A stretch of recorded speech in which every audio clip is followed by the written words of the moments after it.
एक बार मैं थोड़ा सा रिवाइज करवा देती हूं। हमने क्या पढ़ा था? Power of lens. Power of lens यानी हमने लेंस की क्षमता के बारे में पढ़ा था, और पावर ऑफ लेंस को हम किससे डिनोट करते हैं? P से डिनोट करते हैं। ठीक है, अब जिस लेंस की फोकस दूरी जितनी ज्यादा होगी उसकी जो पावर है, शक्ति है, वो क्या होगी? उतनी ही कम होगी। कैसे? मान लो कि आपने इतनी दूरी पर वस्तु को रख रखा है, अनंत पे वस्तु को रख रखा है, तो वो लेंस की पावर इतनी है क्या कि वो इतनी दूरी पे रखी हुई वस्तु का जो इमेज है वो बिल्कुल क्लियर बना सके? क्या ऐसा पॉसिबल है? नहीं है। तो इसीलिए जो शक्ति होती है, लेंस की पावर होती है, वो होती है P is equal to 1/f, यानी शक्ति बराबर 1 बटा फोकस दूरी। हमने क्या लिखा था कि जो शक्ति का मात्रक होता है, शक्ति की जो यूनिट होती है, शक्ति का जो मात्रक होगा, ये क्या होगा? डायप्टर होगा। शक्ति का जो मात्रक होगा ये क्या होगा? डायप्टर होगा, जिसे आप कैपिटल D से डिनोट करेंगे। किससे डिनोट किया जाएगा? कैपिटल D से डिनोट किया जाएगा। ठीक है, अब देखो, हमने कल बात कर ली थी कि किसी लेंस का मात्रक डायप्टर कब होगा? जब लेंस की फोकल लेंथ, हमने बात की थी, जब लेंस की जो फोकल लेंथ है वो किसमें होगी? मीटर में होगी। जब किसी भी लेंस की फोकल लेंथ अगर आपको मीटर में दी हुई है तो ही आप शक्ति का मात्रक किसमें निकाल सकते हैं? डायप्टर में निकाल सकते हैं। अगर एग्जामिनर स्मार्ट है तो वो आपको क्या करेगा? जहां तक 99.99% चांसेज बनते हैं वो फोकल लेंथ को सेंटीमीटर में देगा, और आपको शक्ति किस में पूछेगा? डायप्टर में पूछेगा। तो आप क्या करेंगे कि मीटर को, सेंटीमीटर को किस में बदल लेंगे? मीटर में बदल लेंगे, यानी आप 100 का क्या दे देंगे? भाग दे देंगे। जैसे आपके पास में है 10 सेंटीमीटर, और आपको 10 सेंटीमीटर को किस में बदलना है? मीटर में बदलना है। तो आप 10 में किसका भाग दे दो? 100 का भाग दे दो। कितना हो गया? 1/10 मीटर, या फिर आप 0.1 मीटर भी इसको लिख सकते हैं। तो सबसे पहली बात ये याद रखना कि फोकल लेंथ हमें मीटर में चाहिए तो ही हम आंसर डायप्टर में ला सकते हैं, और अगर हमें सेंटीमीटर में दी हुई है तो उसको मीटर में कन्वर्ट करने के लिए हम उसको 100 से 100 से क्या कर देंगे? डिवाइड कर देंगे। तो जैसे मैंने लिखा, फॉर एग्जांपल, बहुत छोटी बात है लेकिन फिर भी कई बच्चों को पता नहीं होता। जैसे ये 10 सेंटीमीटर है और मैंने क्या लिख दिया? इसको किससे डिवाइड कर दिया? 100 से डिवाइड कर दिया। तो ये कितना हो गया? 1/10 मीटर, और मैंने इसको क्या लिख दिया? 0.1 मीटर लिख दिया। और कल मैंने इससे रिलेटेड सवाल भी आपको करवा दिए थे। ठीक है, अब देखो आगे, देखो लेंस से संबंधित कई डिजीज होते हैं, कई रोग होते हैं हमारी आंखों से संबंधित, जिसे हम कहते हैं दृष्टि दोष। ठीक है, जैसे आपने सुना होगा हाइप्रोपिया, मायोपिया, परसोपिया, सुना है सबने? ये जरा दृष्टि दोष सबने सुना होगा, अबिंदुकता दोष। अब ये क्या होते हैं, इनकी चर्चा अभी हम करेंगे। जैसे ही लेंस की पावर पढ़ी, इसके बाद यही टॉपिक हमारा आ जाएगा, और इसके बाद आप पढ़ेंगे डिस्पर्जन ऑफ लाइट और स्कैटरिंग ऑफ लाइट। तो अब आप हेडिंग लिख लेंगे दृष्टि दोष, लेंस से संबंधित दृष्टि दोष। आपको हेडिंग लिखनी है लेंस से संबंधित दृष्टि दोष।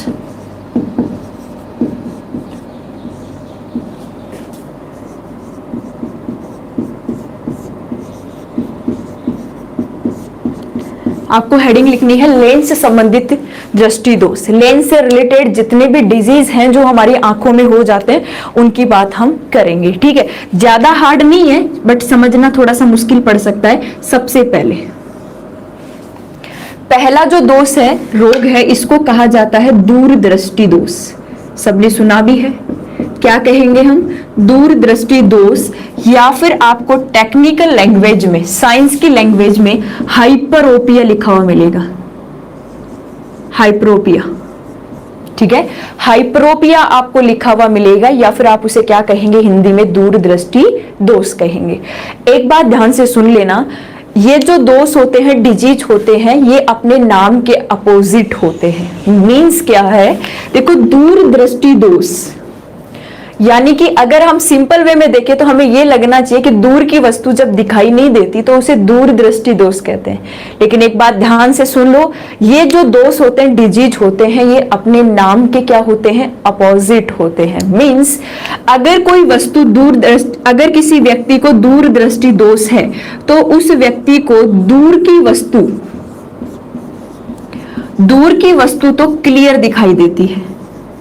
क्लियर का मीन्स साफ दिखाई देती है। ध्यान से सुन लेना, ये अपने नाम के क्या होते हैं, अपोजिट होते हैं। और अपोजिट का मतलब, जैसे फॉर एग्जाम्पल दूर दृष्टि दोष है, जिसे हाइपरोपिया कहते हैं, यानी एक ऐसा दोष जिसमें दूर की वस्तु हमें क्लियर दिखाई देती है, यानी कि स्पष्ट दिखाई देती है। बट जो नियरेस्ट होती है, यानी कि जो पास की वस्तु होती है, पास की जो वस्तु है वो हमें क्लियर दिखाई नहीं देती।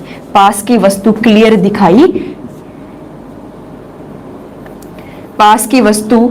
दिखाई नहीं देती। ठीक है, ये इसके मेन पॉइंट है जो आपको याद रखने हैं। मैंने अभी कहा कि ये जितने भी डिजीज होते हैं ये अपने नाम के क्या होते हैं, अपोजिट होते हैं। दूर दृष्टि दोष हाइप्रोपिया का मतलब दूर की वस्तु, नाम से देखो दूर, यानी दूर की वस्तु तो क्लियर दिखाई देती है, स्पष्ट दिखाई देती है, बट हमें पास की वस्तु क्लियर दिखाई नहीं देती, हमें पास की वस्तु स्पष्ट दिखाई नहीं देती। ठीक है, अब होता क्या है, क्या रीजन है ऐसा कि हम दूर की वस्तु तो देख सकते हैं। जैसे कई लोगों को आपने देखा होगा कि भाई पास की वस्तु कौन दिखाई दे, मन दूर की वस्तु तो मैं साफ देख सकूं हूं। बोलते हैं ना कई व्यक्ति कि मैं पास की वस्तु तो नहीं देख पाता बट मैं दूर की वस्तु देख लेता हूं। ठीक है, मतलब उनको कौन सा दोष हो गया है, हाइप्रोपिया हो गया है, दूर दृष्टि दोष उनको हो गया है। ऐसा होता क्यों है, ध्यान से समझना। इसको समझने के लिए आप एक डायग्राम से समझो। देखो ये हमारी आंख का लेंस हो गया, ठीक है, और हमारी आंख में लेंस कौन सा होता है, उत्तल लेंस होता है। नेचुरली हमारी आंख में कौन सा लेंस होता है, उत्तल लेंस होता है। ठीक है, और ऐसे हमारे नेत्र गोलक का आकार है। यहाँ पे क्या होता है, हमारा रेटिना वाला भाग होता है। ध्यान से समझना, ये जो भाग आपको दिख रहा है, ये कौन सा भाग दिख रहा है, ये हो गया रेटिना। कौन सा भाग है, रेटिना। और रेटिना पे क्या बनती है, इमेज बनती है। इमेज का मतलब प्रतिबिंब। रेटिना पे क्या बनेगी, इमेज बनेगी, यानी कि प्रतिबिंब बनेगा। अब होता क्या है कि जैसे वस्तु यहां रखी है, ये क्या है, आपका ऑब्जेक्ट है। ऑब्जेक्ट का मतलब क्या है, वस्तु है। वस्तु से आने वाली प्रकाश किरणें हमारी आंख में कहां जाएगी, लेंस पे, इस तरीके से। ठीक है, वस्तु पे प्रकाश गिरा और प्रकाश किरणें हमारी आंखों तक आई, यानी हमारे लेंस पे जाके गिरी। अब देखो इसका जो इमेज बनना चाहिए था, प्रतिबिंब, वो कहां बनना चाहिए, रेटिना पे। यानी ये सारी प्रकाश किरणें इस लेंस से परावर्तित होके कहां मिलनी चाहिए थी, रेटिना पे। अगर ये प्रतिबिंब रेटिना पे बनता है तो हमें वस्तु है वो क्लियर दिखाई देगी, चाहे वो पास में रखी हो, चाहे वो दूर रखी हो। लेकिन एक्चुअल में होता क्या है दूर दृष्टि दोष में, कि ये इमेज रेटिना पे ना बनके ऐसे रेटिना के पीछे बनता है। यहां इसकी इमेज बनती है, यहां क्या बनती है, इमेज रेटिना के पीछे बनती है। ठीक है, अब रेटिना के पीछे जब इमेज बन रही है, रेटिना के पीछे जब इमेज बन रही है तो दूर की वस्तु तो हमें दिखाई दे सकती है बट पास की वस्तु आपको दिखाई नहीं देगी। ठीक है, ध्यान से समझ रहे हो। दूर दृष्टि दोष में क्या हुआ, दूर की वस्तु आपको क्लियर दिखाई दे रही है बट पास की वस्तु आपको क्लियर दिखाई नहीं दे रही। ऐसा क्यों होता है, इस दोष में क्या हो जाता है, हमारा जो लेंस है आंखों में, जो नेचुरल उत्तल लेंस है, वो प्रॉपर वे में काम नहीं कर पाता। तो होता क्या है कि जैसे कोई ऑब्जेक्ट है और इस ऑब्जेक्ट से आने वाली प्रकाश किरण किस पे जाती है, उत्तल लेंस पे जा रही है, हमारी आंख के लेंस पे जाती है। अगर इमेज रेटिना पे बनता है, ठीक है, नेचुरली अगर जो हमारी प्रकाश की परावर्तित किरणें रेटिना पे मिलती हुई प्रतीत होती है तो इमेज आपका रेटिना पे बनेगा और बिल्कुल क्लियर बनेगा, वास्तविक बनेगा, उल्टा बनेगा, जिसे हमारा ब्रेन है वो सीधा करके दिखाएगा। बट हुआ क्या कि ये जो इमेज है वो रेटिना से पीछे बन जाता है, और जब इमेज रेटिना से पीछे बन गया तो दूर की वस्तु तो आप देख सकते हैं बट पास की वस्तु आपको क्लियर दिखाई नहीं देगी। अब अगर किसी व्यक्ति को ये दोष हो गया और इस दोष का निवारण करना है, यानी कि ये जो दोष आंखों में हो चुका है हाइप्रोपिया, इसको हटाना है। अगर हम परमानेंट नहीं हटा सकते तो कम से कम टेम्परेरी तो हटा सकते हैं। तो टेम्परेरी क्या कर सकते हैं, हम बाहर एक लेंस का यूज कर सकते हैं चश्मे के रूप में। अब मुझे बताओ कि हमें दो ही ऑप्शन मिले हैं, या तो हम उत्तल लेंस को काम में लेंगे या फिर हम किसको काम में लेंगे, अवतल लेंस को काम में लेंगे। अब देखो प्रतिबिंब कहाँ बन रहा है? रेटिना के पीछे बन रहा है। हमें प्रतिबिंब को कहाँ लाना है? रेटिना पे लाना है। और हम रेटिना पे इमेज को कब बना सकते हैं? जब प्रकाश किरणों को कोई फैलने से रोके। यहाँ प्रकाश किरणें फैल रही है तभी तो रेटिना के पीछे पहुंच रही है। अगर प्रकाश किरणें एक बिंदु पे केंद्रित होती तो रेटिना के पीछे जाती ही नहीं। ठीक है, तो मतलब क्या है, एक बात हमें समझ में आई कि इन प्रकाश किरणों को हमें रेटिना तक लाना है, यानी हमें एक ऐसा लेंस काम में लेना पड़ेगा जो प्रकाश किरणों को केंद्रित करता है। एक ऐसा लेंस काम में लेना पड़ेगा जो कन्वर्जिंग लेंस होता है, जो प्रकाश किरणों को किसी एक पॉइंट पे क्या कर सके, कन्वर्जिंग कर सके या फिर केंद्रित कर सके। ये बात दिमाग में आते ही कि कन्वर्जिंग वाला लेंस काम में लेना है, एग्जाम्पल आपको याद आ जाता है उत्तल लेंस। मैंने आपको पढ़ाया है कि उत्तल लेंस प्रकाश किरणों को एक पॉइंट पर केंद्रित करता है तो उसे हम कन्वर्जिंग लेंस कहते हैं। यानी इस दोष के निवारण के लिए मैं क्या कर दूंगी, वस्तु से पहले, भाई चश्मा लगाओगे, चश्मा लगाने के बाद वस्तु को देखोगे ना, तो मैंने क्या कर दिया, जैसे दूसरे डायग्राम से मैं आपको समझा देती हूं। मैंने क्या कर दिया, यहां पे उत्तल लेंस लगा दिया बाहर। भाई ये उत्तल लेंस जब प्रॉपर वे में काम नहीं कर पा रहा था तो मैंने आर्टिफिशियली बाहर क्या कर लिया, उत्तल लेंस लगा लिया। क्या हुआ, क्लियरिटी नहीं आ रही? एक मिनट, आई विल चेक। सब क्लियर ही तो आ रहा है? हाँ सुनील भाई जी, इसको हाइपरमेट्रोपिया भी कह सकते हैं, बिल्कुल कह सकते हैं। क्लियर आ तो रहा है? राहुल जी बिल्कुल कॉन्वेक्स लेंस काम में लेंगे, बिल्कुल मोनू सिंह जी कॉन्वेक्स लेंस काम में लेंगे।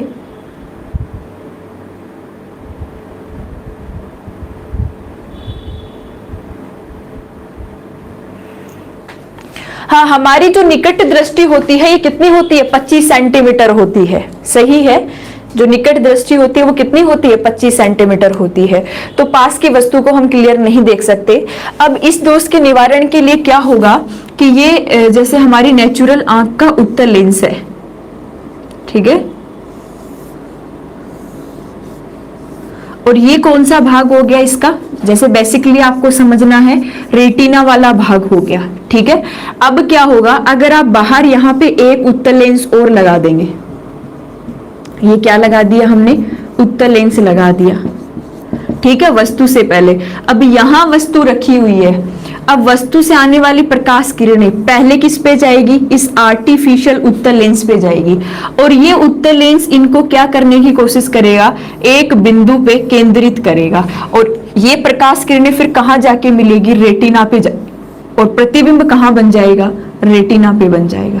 तो ये इमेज अब कहां बन जाएगी, रेटिना पे बन गई, और पास की वस्तु जो 25 सेंटीमीटर दूरी तक रखी जा सकती है, निकट दृष्टि हमारी 25 सेंटीमीटर, 25 सेंटीमीटर का मतलब आप वस्तु को देखो, यहां रख रहे हो बिल्कुल क्लियर दिख रही है, ठीक है, आप पास में ला रहे हो यहां तक भी दिख रही है, यहां तक भी दिख रही है, यहां तक भी दिख रही है, यहां से लाते ही आपको ऐसे लगता होगा जैसे अक्सर है वो बड़े बड़े हो चुके हैं और आपको कुछ क्लियर नहीं दिखाई देता। तो आप यहां से क्या निकट की वस्तु को इतना निकट करके आप देख सकते हैं, आप बुक को इतना पास करके देख सकते हैं कि आप उसको पढ़ सकते हैं क्या, नहीं पढ़ पा रहे, क्यों, हमारी जो निकट दृष्टि है वो 25 सेंटीमीटर होनी चाहिए, 25 सेंटीमीटर से अगर कम है तो हम उसे स्पष्ट रूप से नहीं देख पाएंगे, इतनी बात याद रखेंगे। तो इस रोग के निवारण के लिए, दूरदृष्टि दोष के निवारण के लिए आप किसको काम में लेंगे, उत्तल लेंस को काम में लेंगे, ठीक है, कॉन्वेक्स लेंस को यहां काम में लिया जाएगा। और कॉन्वेक्स लेंस को काम में क्यों लिया जाएगा, इसका रीजन आपको पता लग ही गया है, क्योंकि कॉन्वेक्स लेंस यहां प्रकाश किरणों को क्या करेगा, एक बिंदु पर केंद्रित करेगा, ठीक है, इतनी बात आ गया समझ में। एक बार रिवाइज कर लो, दूरदृष्टि दोष, हाइपरोपिया या फिर हाइपरमेट्रोपिया भी बोलते हैं इसको, सुनील भाई ने भी बताया है कि इसको हाइपरमेट्रोपिया भी कहते हैं, राइट है। होता क्या है इसमें कि दूरदृष्टि दोष देखो अपनी नाम के अपोजिट होते हैं। दूरदृष्टि दोष का मतलब दूर की वस्तु तो क्लियर दिखाई देती है बट पास की वस्तु क्लियर दिखाई नहीं देती, ठीक है। कारण क्या होता है, क्योंकि प्रतिबिंब रेटिना पे बनना चाहिए था और वो प्रतिबिंब कहां बन जाता है, रेटिना से पीछे बन जाता है। अब हमें प्रकाश किरणों को एक जगह कन्वर्जिंग करना है, केंद्रित करना है, क्यों, क्योंकि हमें इमेज कहां बनानी है, रेटिना पे बनानी है। जो वर्चुअल एक्चुअल होगी, वास्तविक होगी और कैसी होगी, उल्टी होगी। तो इसके लिए क्या होगा कि हम आर्टिफिशियली कॉन्वेक्स लेंस को काम में ले लेंगे, उत्तल लेंस को काम में ले लेंगे। क्यों? क्योंकि उत्तल लेंस प्रकाश किरणों को क्या करता है, केंद्रित करता है। तो उत्तल लेंस प्रकाश किरणों को क्या करेगा, एक पॉइंट पे केंद्रित करेगा। ठीक है, तो याद रखना, इतनी बात क्लियर है। चलो आगे। अब आप दूसरा लिखेंगे मायोपिया, जिसे हम कहते हैं निकट दृष्टि दोष। ठीक है, सेम ऐसा ही होता है, नाम से उल्टा आपको पढ़ना है। निकट दृष्टि दोष का मतलब निकट की वस्तु स्पष्ट दिखाई देती है बट दूर की वस्तु स्पष्ट दिखाई नहीं देती। और उसका रीजन शायद आपके माइंड में अब तक आ जाना चाहिए था कि ऐसा आखिरकार होता क्यों है।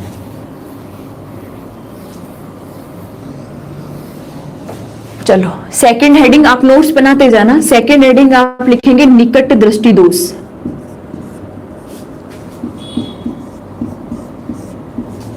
निकट दृष्टि दोष, मायोपिया।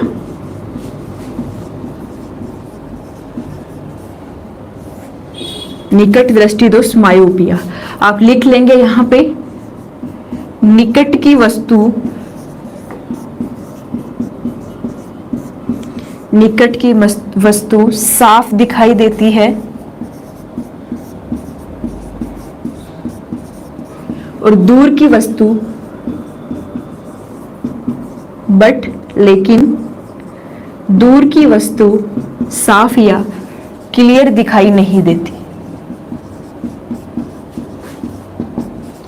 निकट की वस्तु साफ दिखाई देती है लेकिन दूर की वस्तु क्लियर दिखाई नहीं देती। देखो होता क्या है एक्चुअल में, थोड़ा ऊपर बना लेती हूं, दिख जाएगा। ये हमारा नेचुरली आंख का उत्तल लेंस है। ठीक है, ये ज्यादा बड़ा बन गया है बट कोशिश करना समझने की। ये हो गया रेटिना। रेटिना अब क्या हुआ कि जैसे आपने ऑब्जेक्ट को यहां रख रखा है, ये हो गया आपका ऑब्जेक्ट यानी वस्तु। अब इस वस्तु से जो प्रकाश किरणें लेंस पर आएंगी, ये इस लेंस से क्या होगी, परावर्तित होगी। और परावर्तित होके कहां जाएगी, रेटिना पे। रेटिना पे ये मिलती हुई हमें प्रतीत होगी इस तरीके से। इनकी जो इमेज है वो रेटिना पे बननी चाहिए थी, लेकिन एक्चुअल में होता क्या है कि लेंस की प्रकृति ऐसी हो जाती है निकट दृष्टि दोष में कि होगा क्या कि ये जो प्रतिबिंब है वो रेटिना से पहले बन जाता है, यहां बनता है। यानी कि इस दोष में जो प्रतिबिंब बनता है, जो इमेज बनती है, प्रतिबिंब रेटिना से पहले बन जाता है, पहले बनता है। बनना कहां चाहिए था, रेटिना पे, तो कोई दिक्कत ही नहीं थी, लेकिन इमेज रेटिना से पहले बन गया। अब जब इमेज रेटिना से पहले बन रहा है तो आपको निकट की वस्तु तो क्लियर दिख सकती है लेकिन आपको दूर की वस्तु क्लियर दिखाई नहीं देती। सुन रहे हो, समझने की कोशिश करना कि ये कोई ऑब्जेक्ट है, जब प्रकाश किरणें लेंस पर आई, लेंस क्या करता है, प्रकाश किरणों को परावर्तित करता है। इसने परावर्तित किया और इस रेटिना पे अगर ये केंद्रित हो जाती तो जो इमेज है वो बिल्कुल सही बनती, वास्तविक बनती, उल्टी बनती और हमारा ब्रेन उसको सीधा करके हमें दिखा देता। बट हुआ क्या कि ये इमेज रेटिना पे ना बन के रेटिना से कहां बन गई, पहले बन गई। जब इमेज रेटिना से पहले बन गई है तो हुआ क्या कि निकट की वस्तु तो आप क्लियर देख सकते हैं बट दूर की वस्तु आप क्लियर नहीं देख सकते। अब देखो हमें करना क्या है, ये जो इमेज यहाँ पे परावर्तित होके इमेज बना रही है, ये जो रेज है, किरणें हैं, हमें इनको फैलाने की जरूरत पड़ेगी। हम जब इनको फैलाएंगे तो ये कहां तक पहुंचेगी, रेटिना तक पहुंचेगी। और आपको पता है प्रकाश किरणों को फैलाने का काम कौन सा लेंस करता है, अवतल लेंस करता है, कॉनकेव लेंस करता है। मतलब इस दोष के निवारण के लिए आप किसको काम में लेंगे, आप लिख सकते हैं इस दोष के निवारण के लिए, निवारण के लिए, निकट दृष्टि दोष के निवारण के लिए आप किसको काम में लेंगे, कॉनकेव या फिर आप क्या कह सकते हैं, अवतल लेंस। आप कॉनकेव लेंस या फिर किसको काम में ले लेंगे, अवतल लेंस को काम में ले लेंगे। देखो कैसे अवतल लेंस को काम में लिया जाएगा, ये हमारी आंख का नेचुरल लेंस हो गया, ठीक है। ये क्या हो गई, रेटिना। अब आपने ऑब्जेक्ट को यहां रख रखा था, तो पहले आपको अवतल लेंस काम में लेना है। यहाँ पे ये हो गया आपका कॉनकेव लेंस। अब ऑब्जेक्ट से पहले प्रकाश किरणें किस पे आएगी? अवतल लेंस पे आएगी, और ये अवतल लेंस इन प्रकाश किरणों को क्या करेगा? फैलाएगा, और एक स्थिति ऐसी आएगी कि ये प्रतिबिंब कहाँ जाके बन जाएगा? रेटिना पे बन जाएगा। ठीक है, तो इसीलिए हम निकट दृष्टि दोष में किसको काम में लेते हैं? अवतल लेंस को काम में लेते हैं, जो प्रकाश किरणों को क्या कर सकता है? फैला सकता है। तो ये होते हैं हमारे हाइपरोपिया या फिर हाइपरमेट्रोपिया, या फिर और सेकंड कौन सा होता है? मायोपिया। शायद आपको ये बात समझ में आ गई होगी। ठीक है, क्लियर है इतना?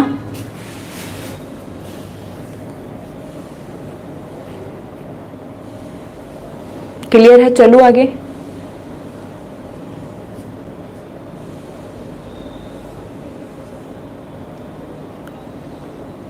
चलूगा? चलू क्या? क्लियर है क्या? एक बार मैं देख लेती हूं, जल्दी बोलो, क्लियर है?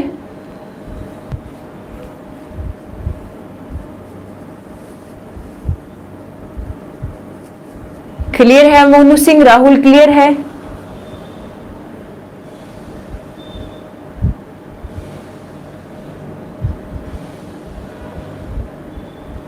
चलो ठीक है, ओके अशोक, राहुल, ओके, चलो ठीक है।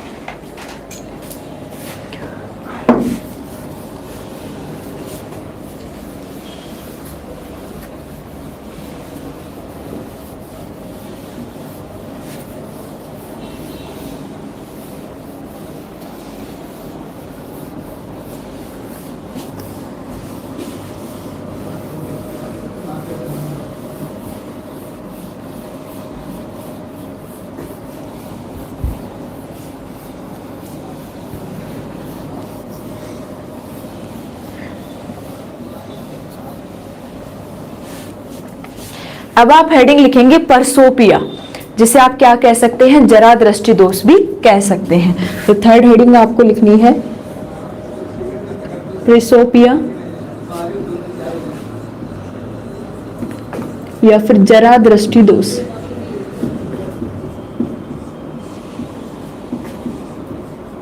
प्रेसोपिया, जरा दृष्टि दोष। प्रेसोपिया, जरा दृष्टि दोष क्या होता है? ठीक है, चलो देखो, आप सबको पता होगा जरा का मतलब क्या होता है? बुढ़ापा। जरा का मतलब क्या होता है? बुढ़ापा होता है, सुना होगा सबने। जरा का मतलब क्या होता है? बुढ़ापा। देखो, जरा दृष्टि दोष में क्या होता है कि जैसे जैसे उम्र बढ़ती जाती है, जैसे जैसे एजिंग आती है, यानी जैसे जैसे एज बढ़ती जाती है, लेंस की इलास्टिसिटी खत्म हो जाती है। लेंस की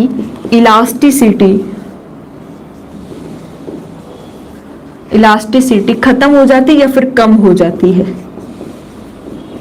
जो लचीलापन लेंस का होना चाहिए, जो लेंस की इलास्टिसिटी, प्रत्यास्थता होनी चाहिए, जो लचीलापन होना चाहिए, वो धीरे धीरे लेंस में क्या आने लग जाता है? कम आने लगता है, अगर एजिंग होती जाती है या फिर उम्र बढ़ती जाती है। तो एजिंग के साथ साथ जैसे ही लेंस की इलास्टिसिटी या फिर लचीलापन कम हो रहा है, तो पास हो चाहे दूर हो, चाहे पास हो चाहे दूर हो, ना तो पास की वस्तु साफ दिखाई देती और ना ही दूर की वस्तु साफ दिखाई देती।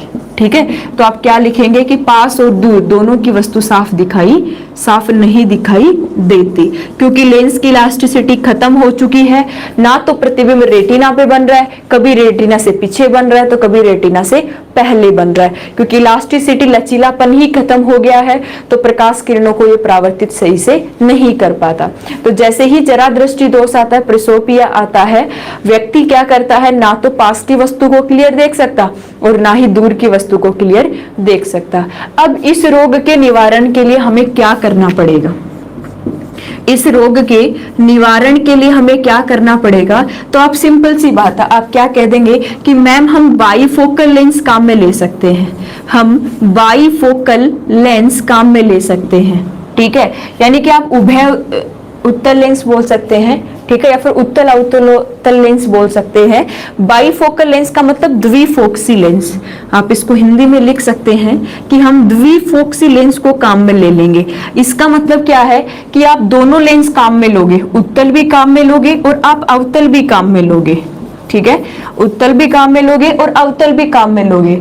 जब आपको दूर की वस्तु नहीं दिखाई दे रही तो आप अवतल लेंस को काम में लेंगे, और जब पास की वस्तु दिखाई नहीं दे रही तो आप उत्तल लेंस को काम में लेंगे। जैसे आपने देखा होगा बूढ़े व्यक्तियों का जो चश्मा होता है, इस चश्मे पे ऐसे बना हुआ होता है, देखा होगा आपने, ठीक है, या तो ऐसा बना हुआ आपको दिखाई देता है, या फिर कई चश्मे ऐसे होते हैं जिसमें ऐसे उल्टा भी हो सकता है, ऐसे दिखाई देता है। इसका मतलब क्या है कि वो जो चश्मा उनका बना हुआ है वो बाईफोकल लेंस का बना है, ठीक है। जो नीचे वाला लेंस होता है ये आपका हमेशा कौन सा होना चाहिए, उत्तल होना चाहिए, ठीक है, क्योंकि आपको पता है कि उत्तल लेंस प्रकाश किरणों निकट की वस्तु को दिखाता है।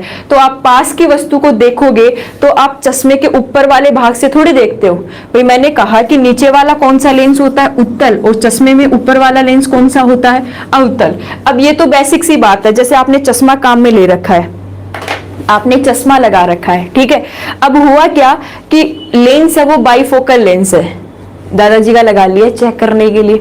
तो अगर आपको पास की वस्तु देखनी है तो आप अपनी पलकों को झुकाओगे ना, भाई निकट की वस्तु आपको देखनी है तो आप यूं ही तो देखोगे, आप ऐसे थोड़ी यहाँ आंखों को कर रहे हो और यहाँ देखने की कोशिश कर रहे हो, यार दिख ही नहीं रहा, ठीक है। तो ये तो हमारी मूर्खता हो गई, हमें नियर की वस्तु देखनी है, पास की वस्तु देखनी है तो हम अपनी पलकों को झुकाएंगे, और झुकाएंगे तो हम चश्मे का नीचे वाला भाग काम में लेते हैं। इसीलिए चश्मे का नीचे वाला जो लेंस होता है वो कौन सा होता है, उत्तल होता है। और हमें जब दूर की वस्तु देखनी है तो हमें पता है कि हम आंखों को, पलकों को क्या करते हैं, ऊपर उठाते हैं और हम दूर की वस्तु देखने की कोशिश करते हैं, ठीक है। तो इसीलिए आप कौन से लेंस को काम में लोगे, अवतल लेंस को काम में लोगे। तो ये कौन सा हो गया आपका, जरा दृष्टि दोष या फिर परसोपिया हो गया, ठीक है। आगे हो गई बात समझ में, रिवाइज कर लो। जैसे जैसे एज बढ़ती जाती है, एजिंग आती जाती है, हमें ना तो पास की वस्तु दिखाई देती और ना ही दूर की वस्तु क्लियर दिखाई तो देती है बट धुंधली, क्लियर दिखाई नहीं देती। इसके निवारण के लिए हम बाईफोकल लेंस यानी द्विफोक्सी लेंस को हम काम में लेंगे। और द्विफोक्सी का मतलब दोनों लेंस आप काम में लोगे, उत्तल लेंस को भी काम में लेंगे और अवतल लेंस को भी काम में लेंगे। उत्तल लेंस नीचे का होगा और अवतल लेंस ऊपर वाला होगा। तो उत्तल लेंस पास की वस्तु को क्लियर दिखाएगा और अवतल लेंस दूर की वस्तु को क्या करेगा, क्लियर दिखाएगा। इतनी बात क्लियर है।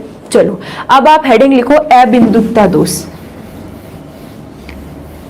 एस्टिग्मैटिज्म जिसको बोलते हैं, एस्टिग्मैटिज्म बोला जाता है, या फिर इसको क्या बोल सकते हैं हम, अबिंदुकता दोष भी बोल सकते हैं।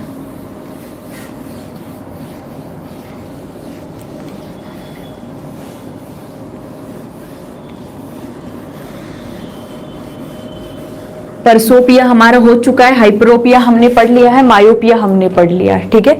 तो अब आप हेडिंग लिखेंगे अबिंदुकता दोष।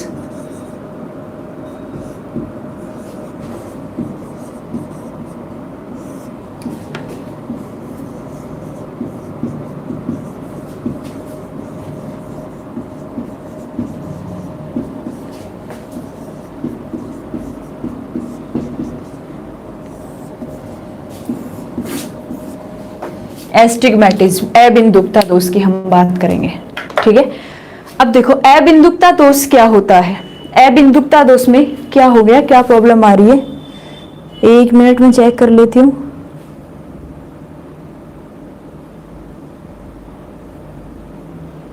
रमेश योगी जी चैटिंग ना हो रही है, कोई बात नहीं, कोई बात नहीं योगी, कोई बात नहीं।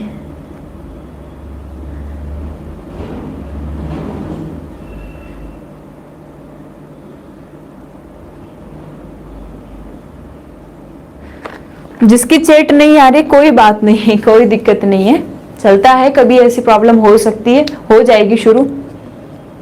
चलो अबिंदुकता दोष यानी कि एस्टिग्मैटिज्म क्या होता है। देखो ये जो दोष होता है अबिंदुकता दोष के अंदर जो व्यक्ति है वो हॉरिजॉन्टल और वर्टिकल में डिफरेंस नहीं कर सकता, ठीक है। वर्टिकल और हॉरिजॉन्टल का मतलब क्षैतिज और ऊर्ध्वाधर, ठीक है, वस्तुएं जब उनके सामने रखी है तो वो ये डिफरेंस नहीं कर सकता कि ये क्षैतिज में रखी है कि ऊर्ध्वाधर रखी है। और इसके लिए हम फिर किसको काम में लेते हैं, बेलनाकार लेंस को काम में लेते हैं। तो अबिंदुकता दोष में लिख सकते हैं व्यक्ति वर्टिकल व हॉरिजॉन्टल, वर्टिकल व हॉरिजॉन्टल यानी कि क्षैतिज व ऊर्ध्वाधर, क्षैतिज व ऊर्ध्वाधर में डिफरेंस नहीं कर पाता,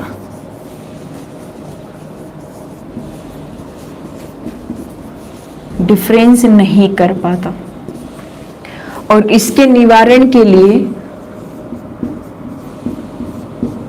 हम बेलनाकार लेंस को काम में लेते हैं, सिलेंड्रिकल, बेलनाकार, इंग्लिश वाले बच्चे लिख लेना सिलेंड्रिकल, बेलनाकार सिलेंड्रिकल लेंस को काम में लेते हैं।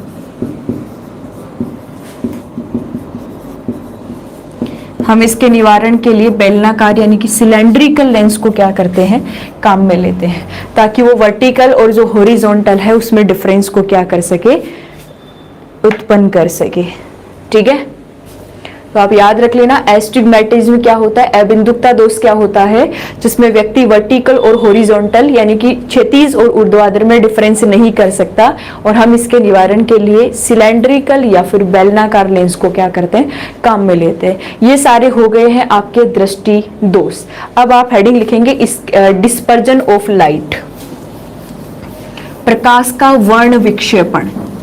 नेक्स्ट हेडिंग आपको लिखनी है डिस्पर्जन ऑफ लाइट।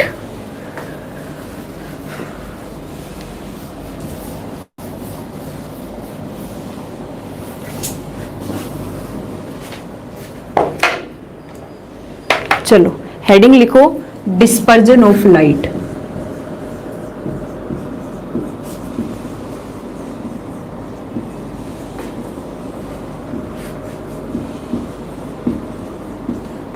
प्रकाश का वर्ण विक्षेपण,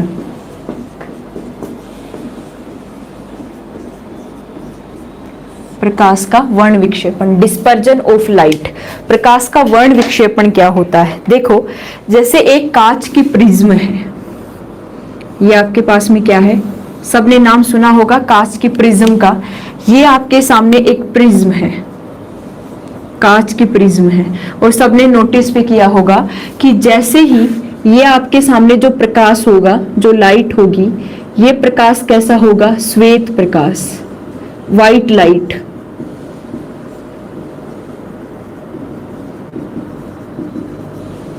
श्वेत प्रकाश किरण जैसे ही प्रिज्म में आपतित होती है तो वो प्रिज्म में डिस्पर्स्ड होती है और कितने रंगों में विभक्त होती है, 7 कलर में, इस तरीके से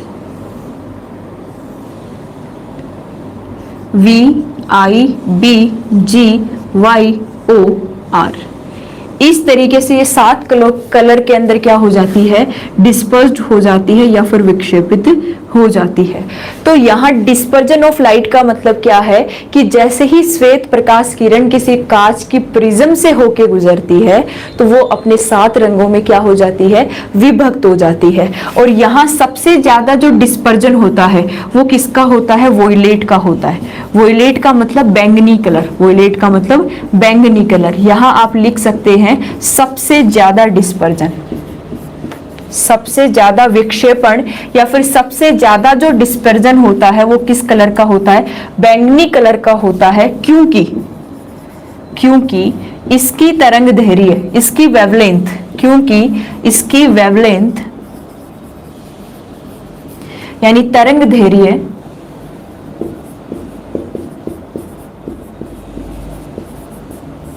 सबसे कम होती है। क्योंकि इसकी तरंग दैर्घ्य वेवलेंथ सबसे कम होती है। मींस जिसकी वेवलेंथ तरंग दैर्घ्य कम होती है उसका डिस्पर्जन उतना ही क्या होता है, ज्यादा होता है। तो सवाल पूछ लिया जाता है कई बार कि निम्न में से किस कलर का डिस्पर्जन है, विक्षेपण है, वो सर्वाधिक होगा, तो आप कहेंगे बैंगनी कलर का। फिर किसका होता है, इंडिको, फिर किसका होगा, ब्लू, फिर ग्रीन, फिर येलो, फिर ऑरेंज, और सबसे कम जो विक्षेपण होता है, डिस्पर्जन होता है, वो किसका होता है, रेड कलर का होता है। क्यों? क्योंकि हमें पता है कि सबसे ज्यादा जो वेवलेंथ होती है, तरंग दैर्घ्य होती है, वो किसकी होती है, रेड कलर की होती है। और मैंने लाइट के पहले ही चैप्टर के अंदर आपको सारी वेवलेंथ एक साथ लिखाई थी, पता है आप सभी को, याद होगा शायद। तो वॉयलेट कलर का जो विक्षेपण है, डिस्पर्जन है, वो सबसे ज्यादा होगा क्योंकि इसकी वेवलेंथ तरंग दैर्घ्य क्या होती है, सबसे कम होती है। अब आप किसके बारे में लिखेंगे, रेड के बारे में लिखेंगे, लाल के बारे में। देखो रेड जो कलर है इसका डिस्पर्जन सबसे कम होता है, डिस्पर्जन सबसे कम होता है क्योंकि